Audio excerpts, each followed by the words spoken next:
السلام عليكم ورحمة الله.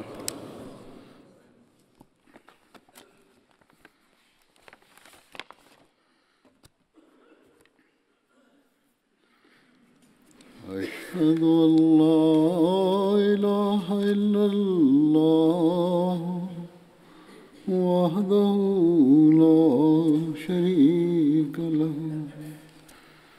وأشهد أن محمدا عبده ورسوله أما بعد فأعوذ بالله من الشيطان الرجيم بسم الله الرحمن الرحيم الحمد لله رب العالمين الرحمن الرحيم مالك يوم الدين إياك نعبد وإياك نستعين اهدنا الصراط المستقيم صراط الذين أنعمت عليهم غير المغضوب عليهم ولا الضالين.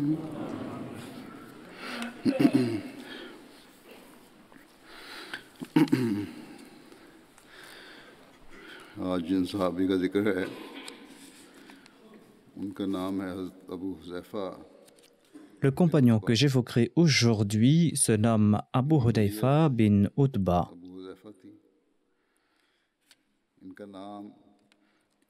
Son nom d'emprunt était Abu Hudayfa et son nom d'origine était Hushem ou Hashim ou Kais, Hissel, Issel ou Hiksam selon les différents récits.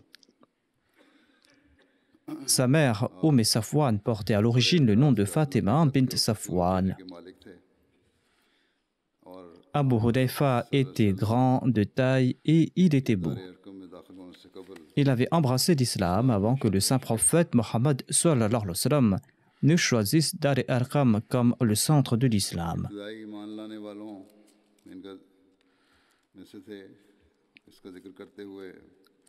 Abu Hudayfa faisait donc partie des tout premiers musulmans. Hazrat Mirza Bashir Ahmad Sahib écrit à son propos: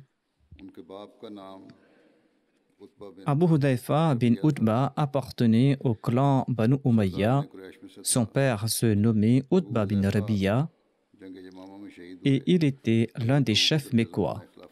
Abu Hudayfa est tombé à martyr lors de la bataille de Yamama, une bataille qui a été menée contre Musaylama le menteur au cours du califat d'Abu Bakr.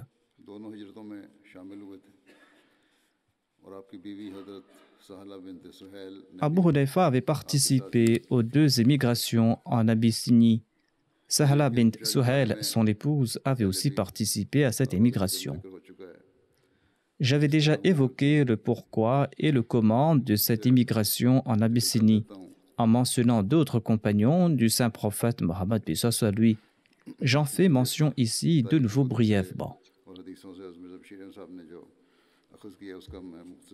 Hazrat Mirza Bashir Ahmad Sahib présente cet événement en puisant dans différents recueils de l'histoire et des livres de hadith. J'en mentionne ici quelques points. Il déclare à ce sujet: quand la souffrance des musulmans a atteint son apogée et que la persécution des Koraïchites a pris de l'ampleur, le saint prophète Mohammed lui a demandé à ceux parmi les musulmans qui avaient les moyens de migrer en Abyssinie, en ajoutant que le roi de l'Abyssinie était un roi juste et que personne n'est persécuté dans son royaume.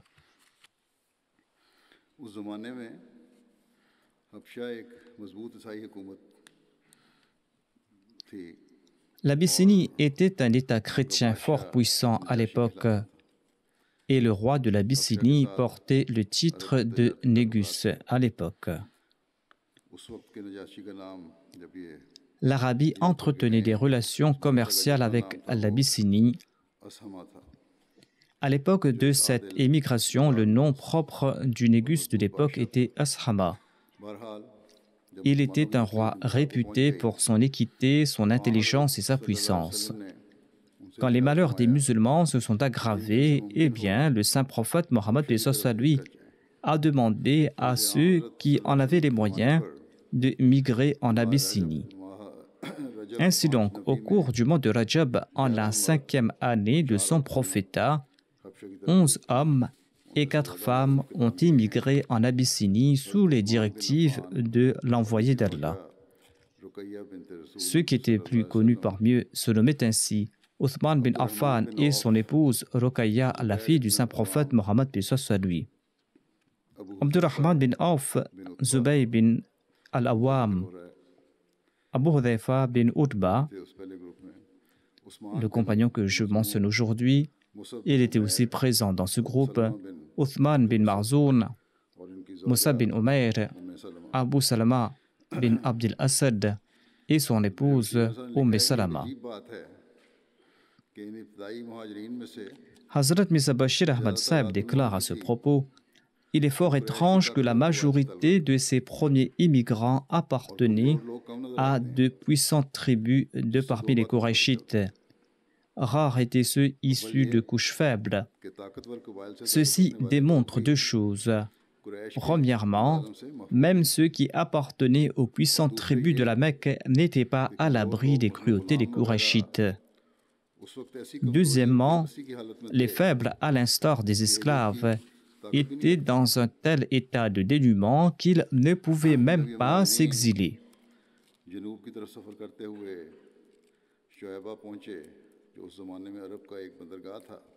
Les immigrants ont mis le cap vers le sud pour atteindre Shaïba, le port d'Arabie à l'époque. Par la grâce d'Allah, ils ont trouvé là-bas un navire de commerce en partance pour l'Abyssinie. Et ils ont embarqué dans cet navire en toute sécurité. Une fois en Abyssinie, les musulmans ont vécu dans une grande sérénité, ayant prié tout au long de leur voyage pour être à l'abri des cruautés des Qurayshites. Comme l'expliquent certains historiens, ces musulmans étaient à peine en Abyssinie qu'ils ont entendu la rumeur que tous les Qurayshites avaient embrassé l'islam et que la paix règne à la Mecque. Ainsi, sans réfléchir, la majorité des immigrants sont retournés à la Mecque.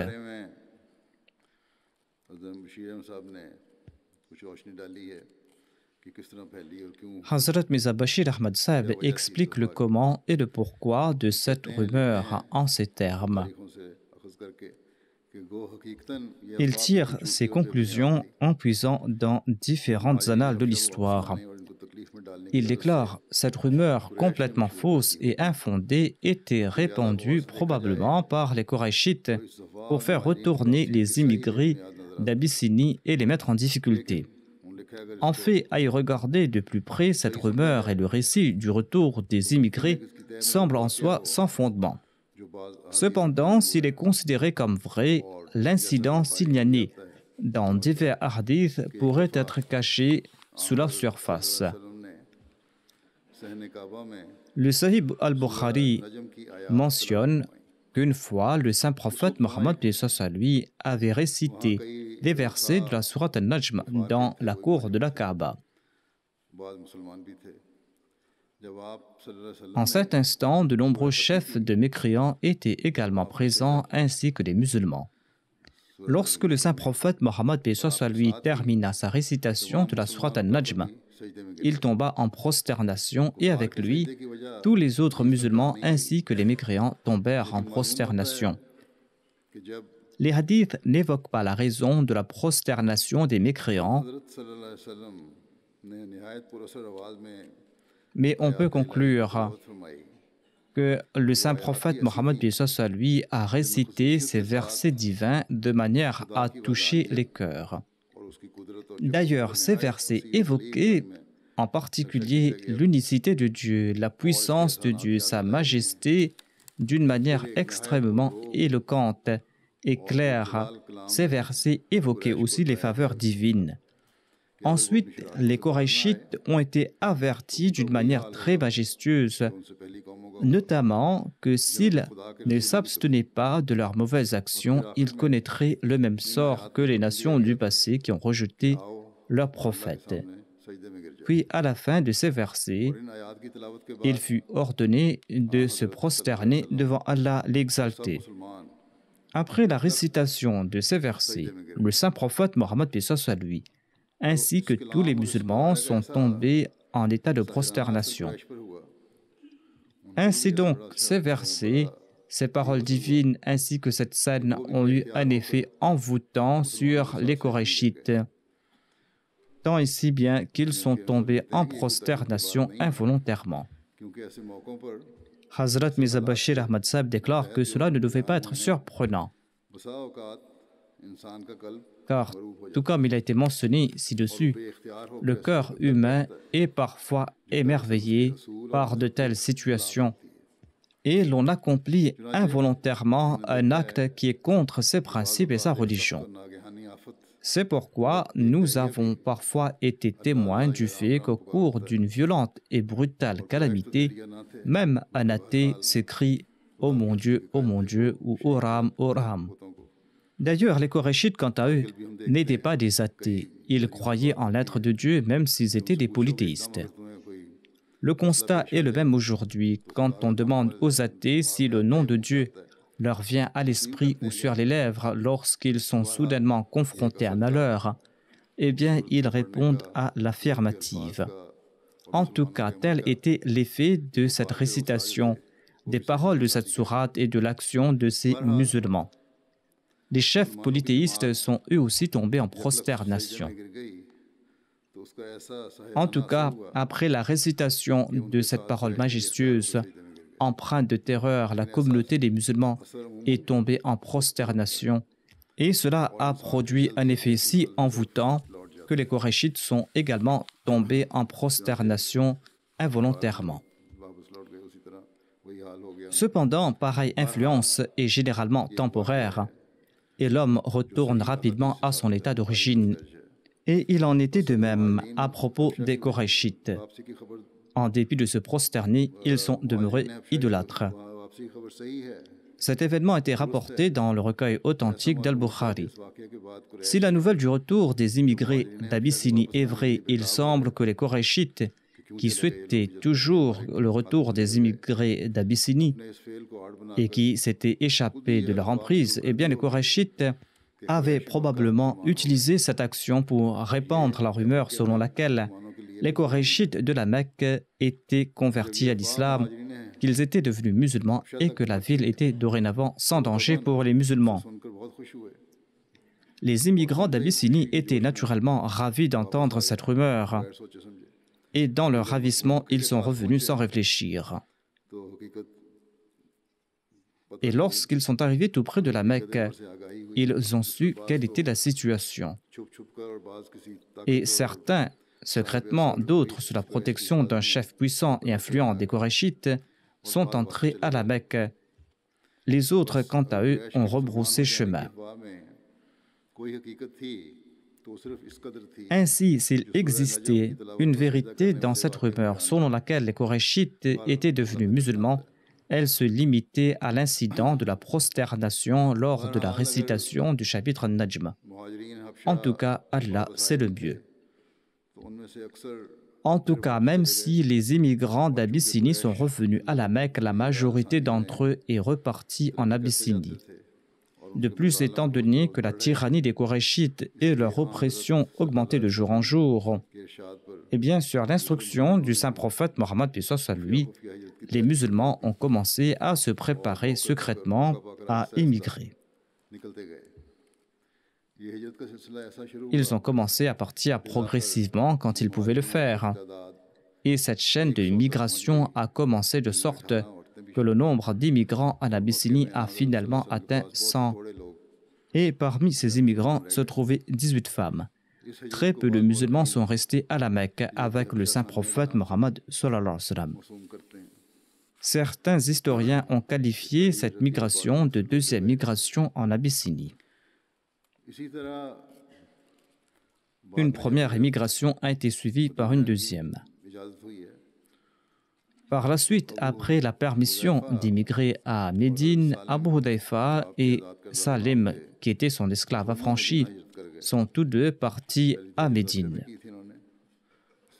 Ils avaient migré en Abyssinie dans un premier temps pour ensuite retourner à la Mecque. Ensuite, ils sont partis pour Médine où ils ont logé chez Abbad bin Bishr.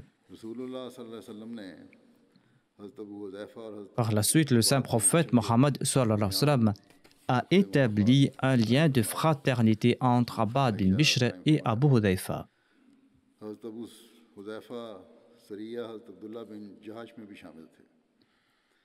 Abu Hudayfa avait participé à l'expédition d'Abdullah bin Jahash. Je présente quelques détails ainsi que l'arrière-plan de cette expédition à la lumière des explications fournies dans l'ouvrage Sirat Khatam al-Nabiyyin.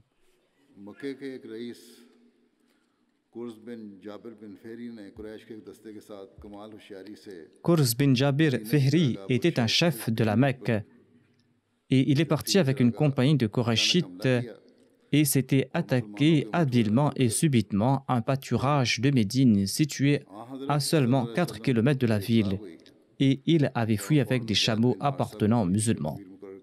Dès que le saint prophète Mohammed lui en a eu connaissance, il a désigné Zayd bin Harith comme amir en son absence et il s'est mis à la poursuite des assaillants avec un groupe de compagnons. Le saint prophète lui l'a poursuivi jusqu'à Safwan, une zone proche de Badr, mais Kurza a réussi à s'échapper. Cette ghazwa ou cette expédition du saint prophète lui est également connue sous le nom de la première ghazwa de Badr. Ce raid de Kurz bin Jabir n'était pas un simple pillage commis par des Bédouins.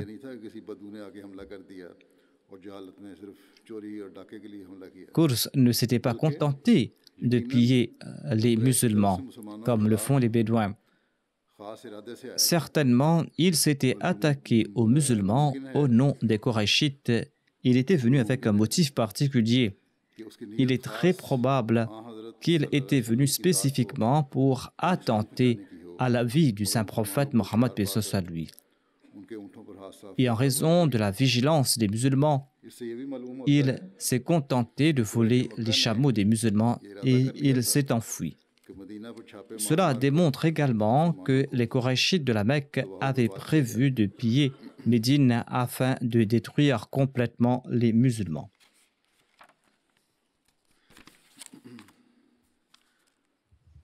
कुर्स बिन जाबर के अचानक हमले ने तबन मुसलमानों को बहुत खौफजदा कर दिया, मुतवहश कर दिया.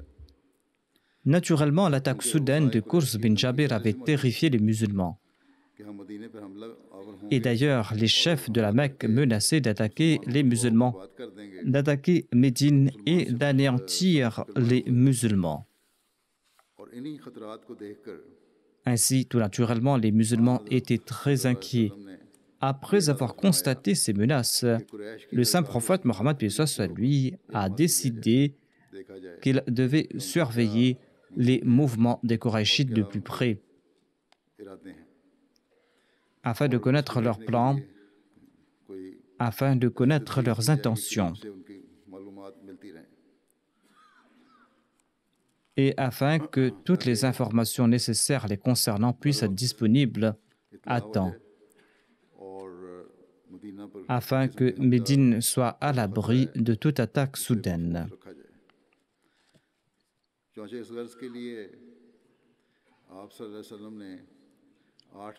À cette fin, le saint prophète Mohammed lui a rassemblé un groupe de 8 muhajirines. Par sagesse, il a choisi pour ce groupe des hommes appartenant aux diverses tribus des Qurayshites, de sorte qu'il soit plus facile d'obtenir des renseignements sur les complots des Qurayshites. Le saint prophète Mohammed lui a nommé son cousin paternel Abdullah bin Jahash au poste de commandant de ce détachement. Abu Hudhayfa en faisait partie. Afin de s'assurer que la mission principale de ce détachement soit gardée secrète, même aux masses musulmanes, le saint prophète Mohammed, paix soit lui, n'a même pas informé le commandant de cette expédition où il sera envoyé et quel était le but de sa mission. Au moment de leur départ, le saint prophète leur a remis une lettre scellée et il a dit au chef: « Cette lettre contient les instructions nécessaires à votre intention. Ayant parcouru une distance de 2 jours de Médine dans telle direction, ouvrez la lettre et agissez conformément aux instructions stipulées. »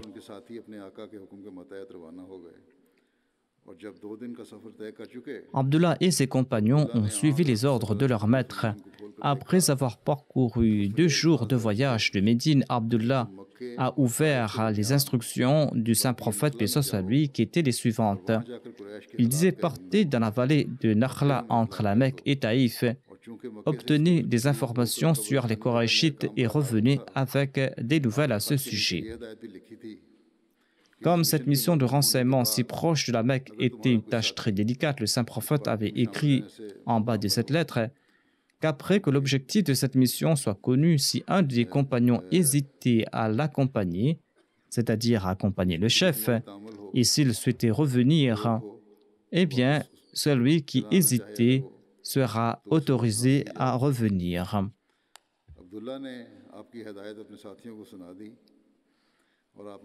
Abdullah, le chef de l'expédition, a lu ces instructions à ses compagnons qui ont unanimement affirmé: nous nous présentons volontiers à ce service.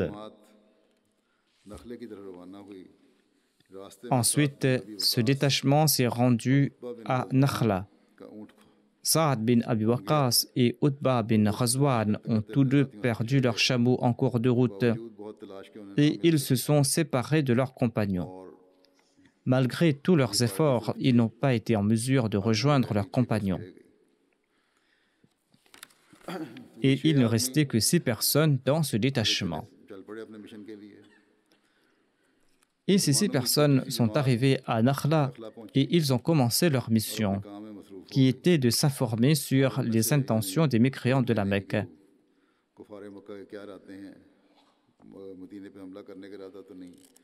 Afin de dissimuler leur mission secrète, certains se sont rasés la tête pour ne pas alerter les voyageurs, afin qu'ils les prennent pour des pèlerins venus avec l'intention d'accomplir l'Umrah.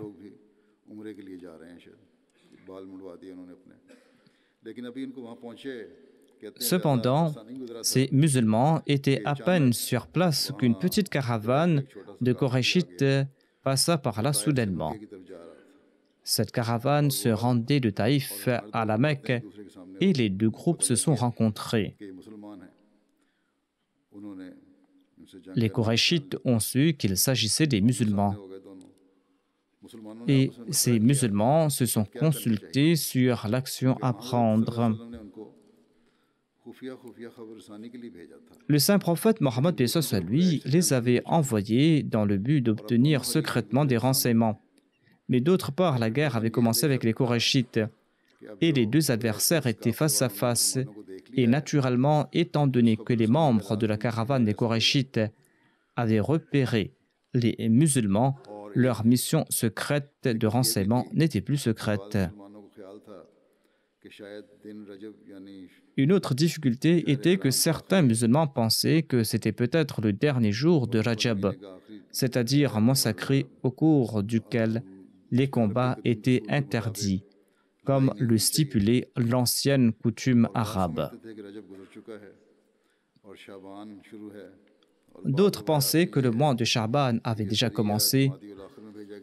Selon certains récits, cette expédition avait été envoyée au cours du mois de Jamad al-Akhir. Et il y avait un doute sur le fait de savoir si ce jour était celui de Jamadi ou de Rajab. D'autre part, la vallée de Nakhla était située juste à la périphérie du Haram, c'est-à-dire de l'enceinte sacrée de la Kaaba. Et il était évident que si une décision n'était pas prise ce jour-là, la caravane entrera dans le haram le lendemain, dont le caractère sacré était définitif. Par conséquent, en tenant compte de tous ces facteurs, les 6 musulmans ont décidé d'attaquer la caravane et de capturer ou de tuer ses membres.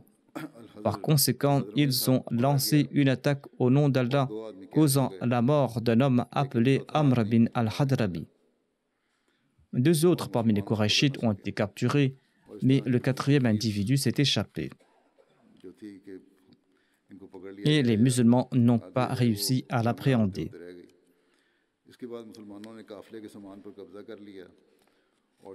Par la suite, les musulmans ont saisi les biens de la caravane.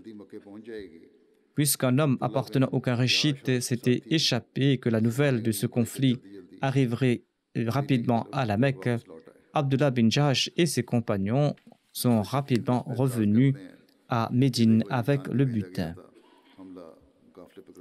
Les orientalistes ont critiqué cet incident, affirmant que ses compagnons ont été envoyés à dessein afin d'attaquer les mécréants.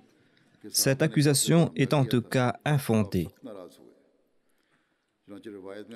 Le saint prophète Mohammed paix soit lui, quant à lui, était très en colère lorsqu'il a su à propos de l'attaque lancée par les musulmans.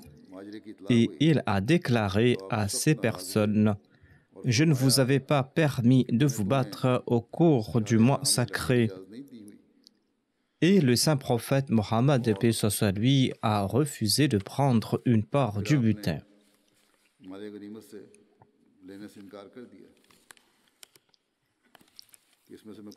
Abdullah, le chef de l'expédition, ainsi que ses compagnons ont ressenti un remords et une honte extrême. Ils se sont dit qu'ils étaient ruinés, étant donné qu'ils avaient attiré la colère de Dieu et de son prophète, sallallahu alayhi wa sallam. Ils étaient fort inquiets, et d'ailleurs les autres compagnons les ont réprimandés en disant: « Vous vous êtes battus pendant le mois sacré, bien que vous n'ayez pas reçu l'ordre de vous battre durant cette campagne. »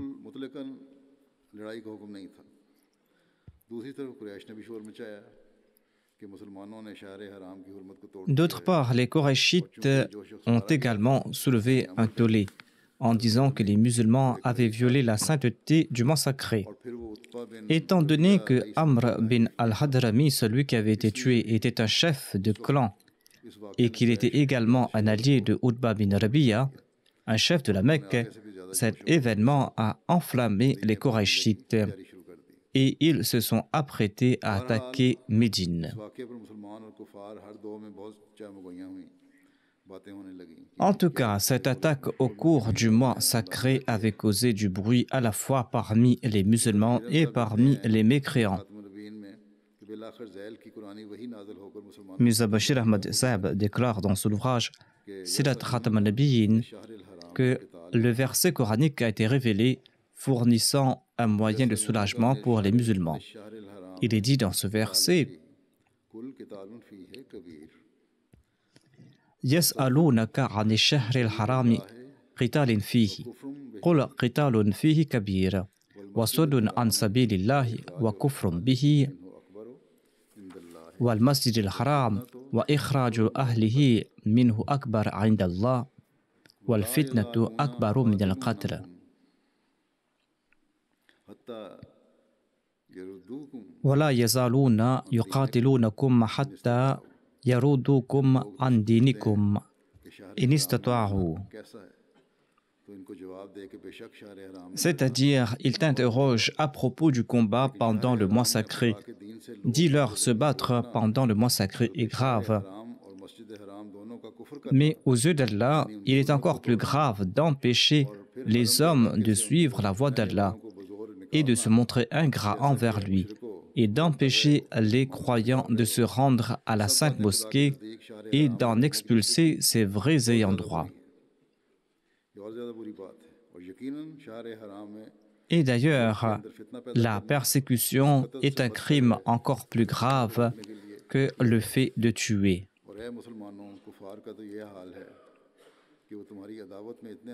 Ô musulmans, les mécréants ne cesseront pas de vous combattre jusqu'à ce qu'ils vous aient détourné de votre foi. S'ils le peuvent.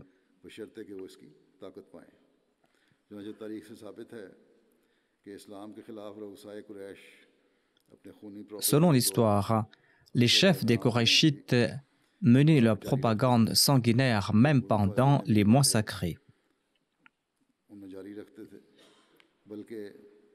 Ils menaient ces campagnes même au cours des mois sacrés, voire ils étaient encore plus actifs dans leurs desseins maléfiques au cours de ces mois, en profitant des rassemblements et des voyages qui avaient lieu au cours de ces mois sacrés.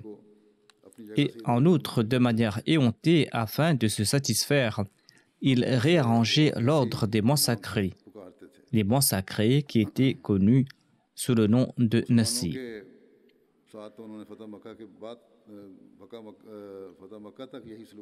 Ils ont ainsi traité les musulmans jusqu'à la conquête de la Mecque. Voire, ils ont poussé à l'extrême leurs actions. Lors du traité de Hudaybiyah, malgré l'alliance conclue, les mécréants de la Mecque et leurs alliés ont attaqué une tribu alliée des musulmans dans la région du Haram. Et ensuite, quand les musulmans ont commencé à soutenir cette tribu, ils se sont battus contre les musulmans dans la région même du Haram. Par conséquent, il était naturel que les musulmans trouvent réconfort dans cette réponse fournie par Dieu. Et les Korachites se sont également calmés. Et pendant ce temps, 2 de leurs hommes sont arrivés à Médine pour faire libérer leurs captifs. Il y avait ces personnes qui ont été emprisonnées par les musulmans lors de l'expédition. Mais étant donné que Sa'd bin Abi Waqqas et Utba n'étaient pas encore retournés, et le saint prophète Mohammed lui craignait qu'il ne tombe entre les mains des Korachites et que les Korachites ne les tuent. C'est pourquoi le saint prophète Mohammed lui a refusé de libérer les captifs jusqu'à leur retour. Et le saint prophète Mohammed lui a déclaré: lorsque mes hommes reviendront à Médine sains et saufs, je relâcherai les vôtres.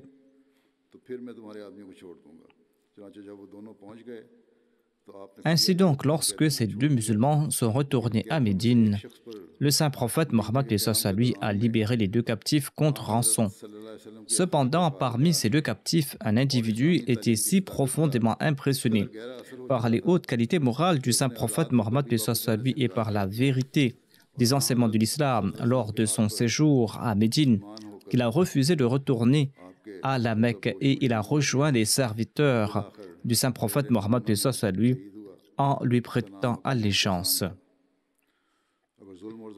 Il a finalement été martyrisé à Bir Maouna. Il s'appelait Hakam bin Kisan.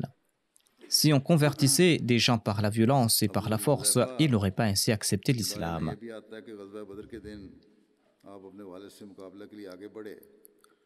Le jour de la bataille de Badr, Abu Hudayfa s'apprêta à combattre son père qui n'était pas musulman et qui avait accompagné les mécréants. Mais le saint prophète Mohammed lui l'en empêcha en disant: laisse-le. Quelqu'un d'autre le tuera, quelqu'un d'autre le combattra. Ainsi, lors de la bataille de Badr, le père, l'oncle, le frère, le neveu d'Abu Hudayfa furent tués. Abu Hudayfa a fait montre d'une grande patience et il était satisfait du décret d'Allah. Il a remercié Allah d'avoir dévoilé la véracité du saint prophète Mohammed en lui accordant la victoire à Badr.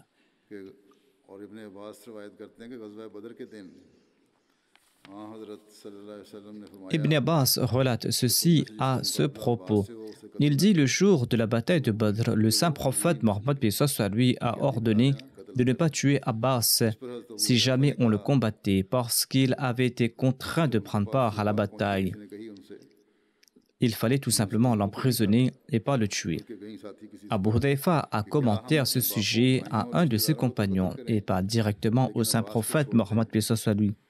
Abu Hudayfa a déclaré: allons-nous tuer nos pères, nos frères et nos proches, mais laisser en vie Abbas C'est quoi cela? Si jamais je le trouve en face, eh bien, je le tuerai.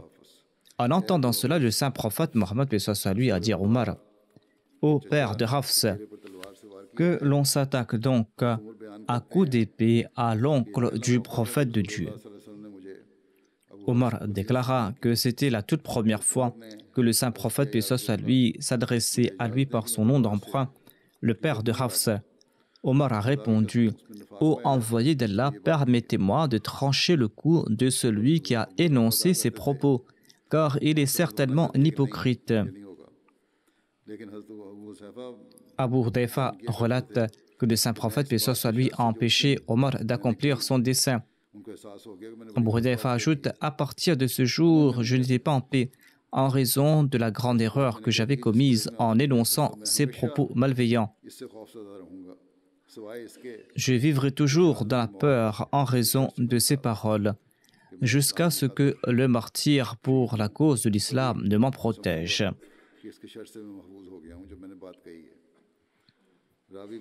Ainsi donc, l'on rapporte que Abu Hudayfa tomba en martyr le jour de la bataille de Yamama. Il avait prononcé ces paroles sous l'emprise de l'émotion, mais il vécut dans la crainte tout au long de sa vie jusqu'au jour où il est tombé en martyr. Aïcha relate que le saint prophète Mohammed lui ordonna qu'on jette les cadavres des polythéistes dans une fosse ou dans un puits après la bataille de Badr. Après l'exécution de son ordre, le saint prophète lui se plaça devant les cadavres et déclara: ô vous qui gisez dans le puits, la promesse que vous a faite votre Seigneur s'est-elle accomplie? C'est-à-dire celle faite par leurs idoles.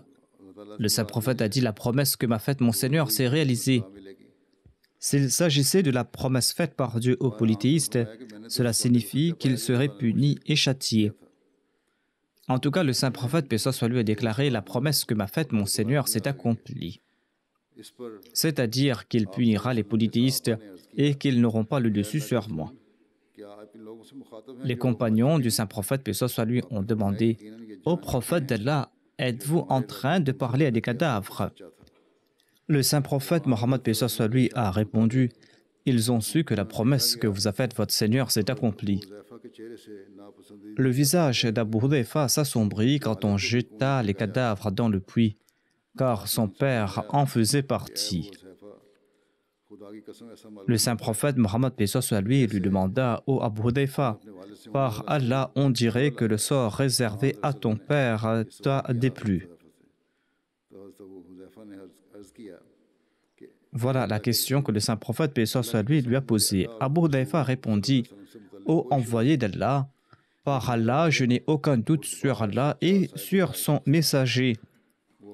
Or, mon père était tolérant, véridique et un bon conseiller. Il croyait qu'il avait raison et il n'avait aucune mauvaise intention. Je souhaitais qu'Allah le guide vers l'islam avant sa mort. Or, j'étais triste quand j'ai constaté qu'il n'en sera pas ainsi et qu'il a connu une mort pareille. Sur ce, le saint prophète Mohammed, paix soit sur lui, pria en faveur du bien-être d'Abu Hudayfa.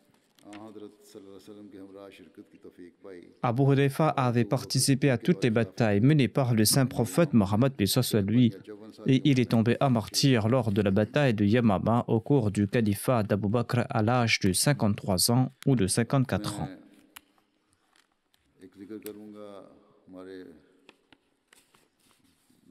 Je mentionne à présent un ancien serviteur de la communauté et un aîné de la Jamaat qui a rendu l'âme quelques jours auparavant. Il s'agit du professeur Saoud Ahmad Khan Saheb Delvi. Il est décédé le 21 janvier dernier. Inna lillahi wa inna ilayhi raji'un. Son père, Hazrat Mohammed Hassan Ahsan Delvi, était un compagnon du Messie premier l'Islam. Le grand-père du défunt, Hazrat Mahmoud Hassan Khan Saheb, enseignant à Patiala, était lui aussi un compagnon du Messie premier l'Islam. Et le Messie premier l'Islam l'avait inscrit au numéro 301 de la liste de ses 313 compagnons. Il avait ainsi consigné son nom, Maulvi Mahmoud Ahmad Khan Saheb, enseignant employé à Patiala. Dans son ouvrage Siraj-e-Munir, le Messie promet l'Islam a consigné une liste de ceux qui ont contribué à la construction d'une résidence pour les invités. Il s'y trouve le nom du grand-père du défunt, Maulvi Mahmoud Hassan Khan Saheb de Patiala. Hazrat Mohammed Hassan Ahsan Delvi, le père du défunt, avait 10 ans lorsqu'il assista au sermon révélé à Qadian. Et il témoigna de visu de ce grand signe du Messie promet l'Islam. Le défunt, le professeur Saoud Ahmad Khan Saheb, avait dédié sa vie en avril 1945. Il avait complété sa maîtrise en langue persane à l'université d'Aligarh. Dans un sermon de 1955, Hazrat Muslim Maud a évoqué le waqf du défunt et de ses frères en ces termes. Il dit « Master Mohammed Hassan Ahsan Delvi a fait montre d'un exemple qui mérite des éloges. Il était un simple enseignant de revenus modestes. Il s'est sacrifié afin de fournir une éducation tertiaire à ses enfants. De ses 7 fils, il a confié 4 à la Jabhat et ses fils sont en train de servir la religion. Ils servent tous en toute sincérité, respectant toutes les exigences de leur waqf. »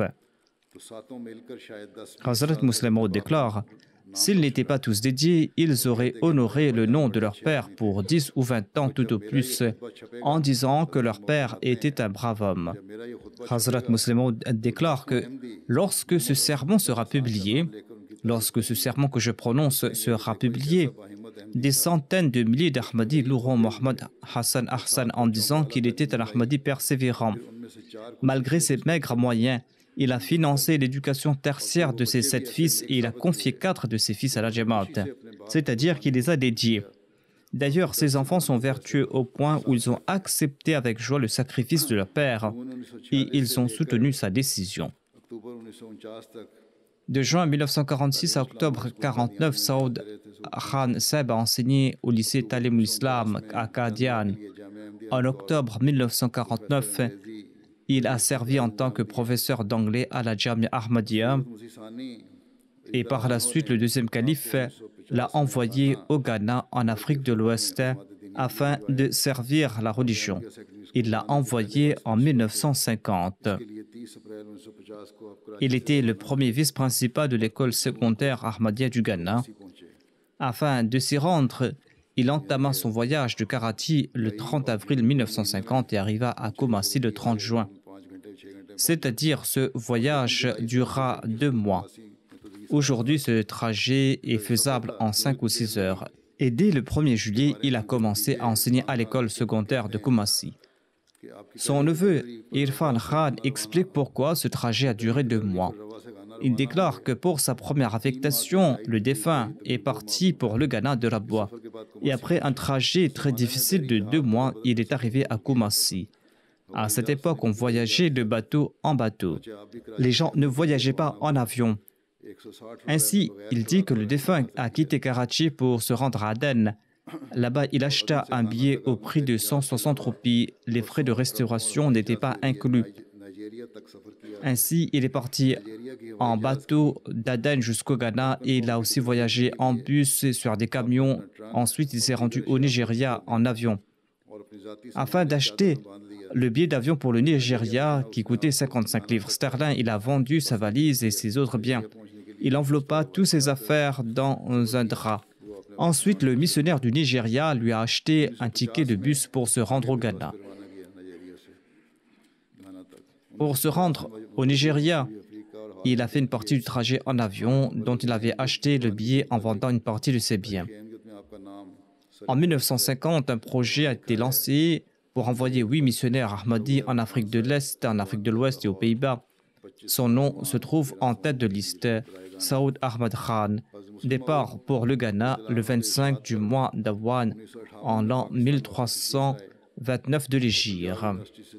Sur ordre du Muslim Maud, il est revenu au Pakistan en 1958. Il a fait un master en histoire à l'université du Pendjab. Au cours de cette période, son père, Mohammad Hassan Ahsan Delvi Sahib, est décédé. C'était en août 1955. Son père était décédé alors qu'il se trouvait encore au Ghana. En 1961, le défunt était affecté de nouveau au Ghana, où il a servi grandement la religion. Sur accord du troisième calife, pendant sa tournée dans les pays européens, on a décidé d'organiser de la mosquée Mubarak de Rabwa après la prière de Maghrib une assemblée consistant d'un discours éducatif quotidien de 15 minutes. Cela débuta le 7 juillet. Ces discours étaient écoutés avec grand intérêt. On y présentait des faits religieux.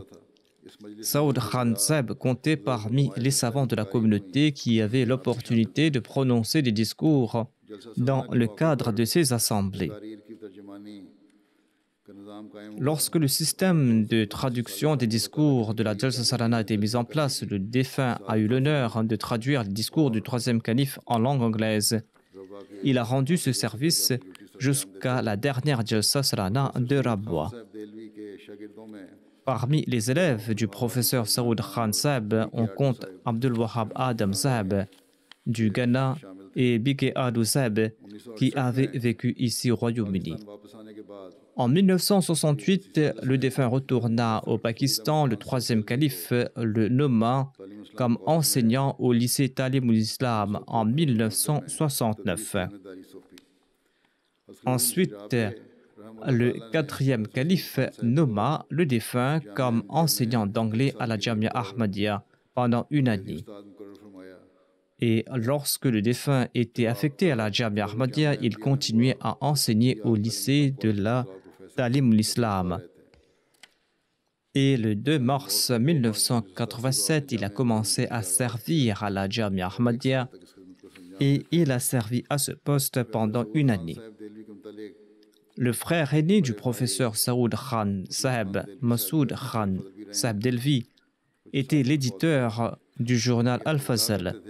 Il est décédé quelques années auparavant et il avait l'habitude de dire que mon frère Saoud Ahmad est une bibliothèque ambulante. Il avait de grandes connaissances et il était un grand savant. La fille de la défunte Rashida Sahib a écrit « Mon père était une personne emplie de compassion. Il était très humble, il était un très grand érudit. Il priait beaucoup, il accomplissait la prière de Tahajjud. Il avait un très grand sens de l'hospitalité et il faisait preuve d'une très grande modestie. » Tout ce qu'a écrit la fille est vrai à propos du défunt. Le neveu du défunt, qui s'appelle Nafis Ahmad Atik et qui est missionnaire, écrit ceci. Le défunt était une personne humble, juste, il avait confiance en Dieu, c'était quelqu'un de pieux. Il faisait preuve de simplicité. Sa fidélité et son enthousiasme pour servir la religion sont exemplaires pour toute personne qui y a dédié sa vie. Le missionnaire ajoute un jour, il m'a dit qu'il faut se vêtir et profiter des facilités de ce monde dans la mesure du raisonnable. Il n'est pas dit qu'un waqf zindagi s'adonne à la mode et qu'il cherche le confort. Le défunt était très pudique. Un des élèves de Saoud Khan Sahib, qui se nomme Aike Ilyasi Sahib et qui est un Ghanéen, écrit ceci. Saoud Sahib était le premier vice-principal de l'école élémentaire Talim ul-Islam de 1950 à 1955. Le docteur S.P. Ahmad Sahib en était le premier principal. Saoud Sahib était un grand savant de la langue anglaise, de l'histoire anglaise et de l'histoire de l'Europe. Je n'ai vu personne qui l'égalait en maîtrise de la grammaire de la langue anglaise. Il maîtrisait en particulier l'analyse des phrases en langue anglaise. Il ajoute aussi, le défunt a joué un rôle crucial dans l'amélioration de mon niveau de langue.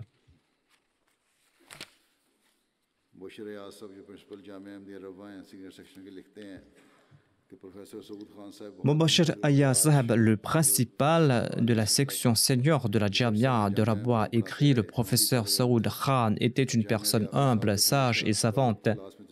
J'étais étudiant quand il enseignait à la Jamia et jusqu'à la dernière année de la Jamia, je l'ai vu se rendre à l'heure à la classe.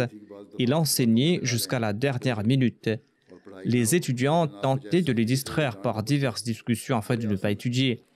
Mais il évitait cela d'une très belle manière, non en étant sévère envers les élèves, et il continuait son enseignement. Bashir Ayazeb ajoute « J'ai remarqué que le défunt avait une grande considération à l'égard des étudiants qui avaient dédié leur vie. Si jamais dans la salle de classe il devait faire preuve de sévérité pour appeler quelqu'un à l'ordre, il le faisait en préservant son honneur. » Au tout début, lorsqu'on préparait les toutes premières émissions de la MTA, Saoud Khan avait participé à des émissions sur la vie du saint prophète. Il était déjà à un âge avancé, mais en dépit de cela, il préparait lui-même l'intégralité des émissions avec beaucoup d'efforts et il répartissait les questions entre nous. Il écrivait toutes les questions de ses mains. Parfois, lors de la préparation des émissions, les esprits s'échauffaient et il y avait des disputes sur le déroulé des émissions. Mais le défunt était si doux et modeste qu'aucun pli n'apparaissait sur son front. On avait l'impression qu'aucune parole amère n'avait été portée à son oreille.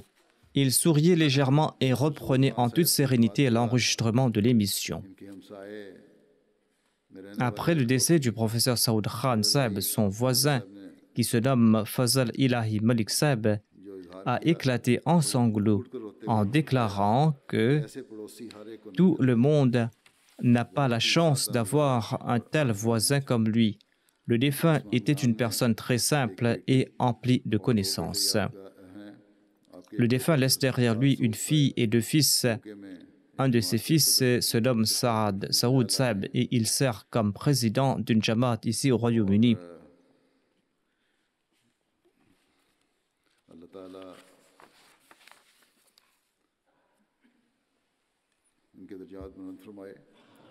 Qu'Allah exalte le rang du défunt. Comme je l'ai mentionné, le défunt possédait des qualités plus exemplaires que celles-ci. Le défunt éprouvait un grand amour et une grande fidélité à l'égard du califat. Ces qualités dépassaient chez lui le seuil de l'ordinaire. Qu'Allah permette à ses enfants et à sa descendance d'être attachés à la Jamaat et qu'il exalte son rang. Après la prière, je vais diriger sa prière funéraire en absence de sa dépouille.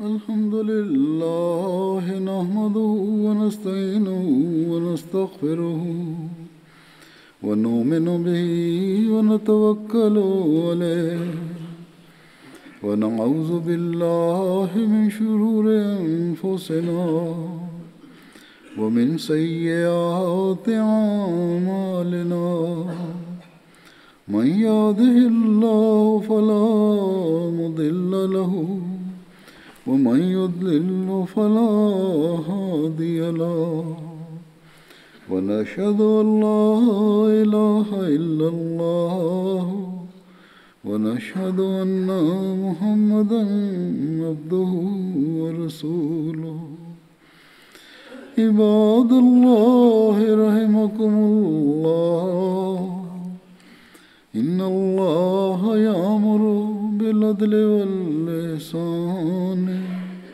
وإيتاء ذي القربى وينهى عن الفحشاء والمنكر والبغي يعظكم لعلكم تذكرون اذكروا الله يذكركم وادعوه يستجب لكم ولذكر الله أكبر